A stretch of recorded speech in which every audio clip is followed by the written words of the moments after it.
Hey everybody, channel's called Driving Home. I'm Lamont and welcome to another one of my videos.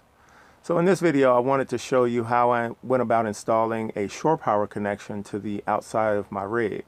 I wanted to keep it stealth, so I installed it in the wheel well, and this will allow me, when I'm plugged in at a friend's house or into my generator, to introduce electricity into the rig without having to drag an extension cord through the passenger or the driver's side window. So I hope you enjoy. That video's coming up right now.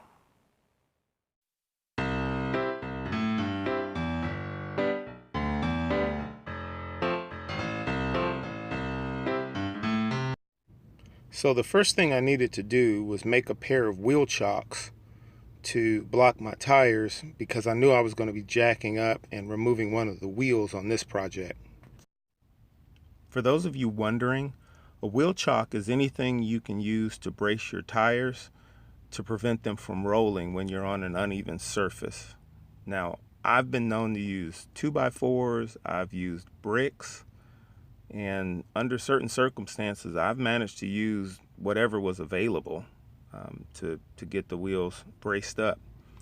Now, in this case, I'm using some aluminum that I have left over from the racks that I made to hold my solar panels. The nice thing about this aluminum is the pieces that I cut will stack together and they'll store nicely in the rig, and they're lightweight, so I think it's a win-win all the way around. Now with my wheels braced, I can go ahead and get the rig jacked up and get the tire removed, because inside the wheel well is going to be my location for my shore power connector. At least on one side of the rig I'm going to have a connector for shore power. On the other side I'm going to have a direct connection for my air conditioner. Some of you may recall the two videos that I did where I did a step-by-step walkthrough of my electrical setup. Well, at the end of the second video, I talked about using ring terminals at the ends of my wires to connect those wires to the back of the outlets that I installed inside my rig, the outlets that you would typically find in a sticks and bricks type of situation. So I use these ring terminals that you see at the end of the green and the white wire as a way of capturing the wire in the event that the vibration and the shaking of the vehicle going down the road should happen to cause those screws to loosen up.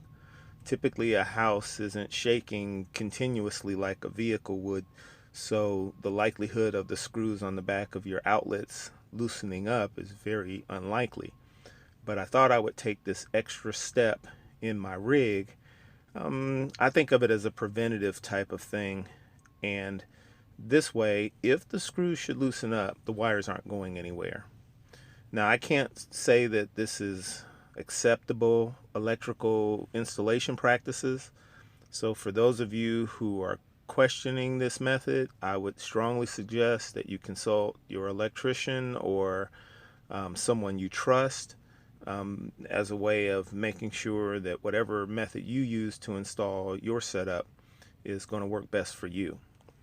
But this is how I decided to do it, and I thought I would go ahead and sort of offer you a visual of what that'll look like. So this is me crimping the final terminal on the black wire, and once I get a good crimp on this terminal, I'll give it a little tug to see if it's nice and tight. Typically these terminals really grab on, and I've never had one pull off. Now that I have the ring terminals attached to the ends of the wires, I'm going to demonstrate how I would attach this group of wires to an outlet inside an outlet box. Now with this clamp, I've already installed on the side of the outlet box. I just loosen the screws and push the wires through, and by cinching that clamp down, it prevents those wires from being pulled from the outlet box. Then it's just a matter of installing the outlet Now the outlet has a group of screws on it, 2 on each side and a green screw at the end.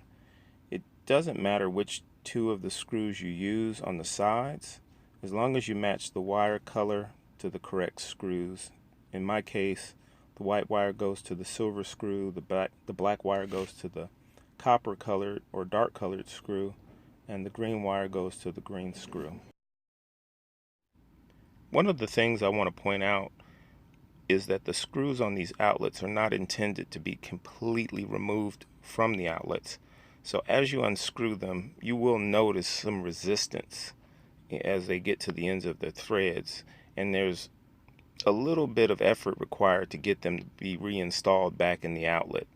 It's perfectly doable, but I'm just pointing out that they were intended to be removed only to a point where it's enough room to get the wire in and then screwed back in. So with that said, you just mount the outlet into the box, push it down in there with the 2 screws on top and bottom. That'll secure it, and then with the cover you put the screw in the middle. This is a metal outlet box that I've modified with a couple of screws on the front of it, and then I put the clamp for the wires on the very back of it, and I'm going to use this to mount on the back side of this shore power inlet that I have.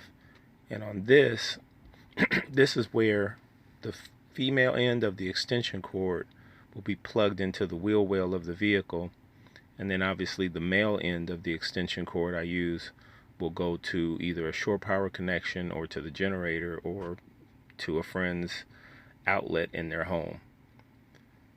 But it's just easier to show it to you before I have everything mounted up. And then the cover that's going to cover the outlet box once everything is all put together. It's almost like building an extension cord, really, and essentially that's what it is. It's just sort of a fancy extension cord, and I'm just showing you how it all goes together, and then I'll put a screw on either end of that box.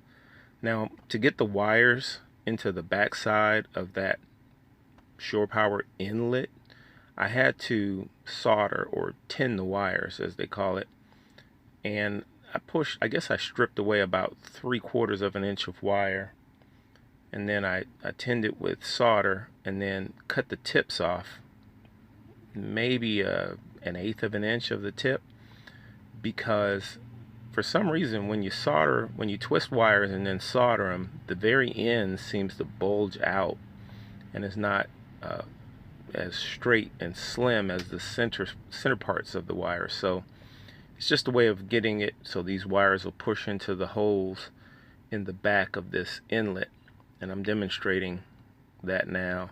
There's 3 holes in the back, and they're marked and color coded again by screws.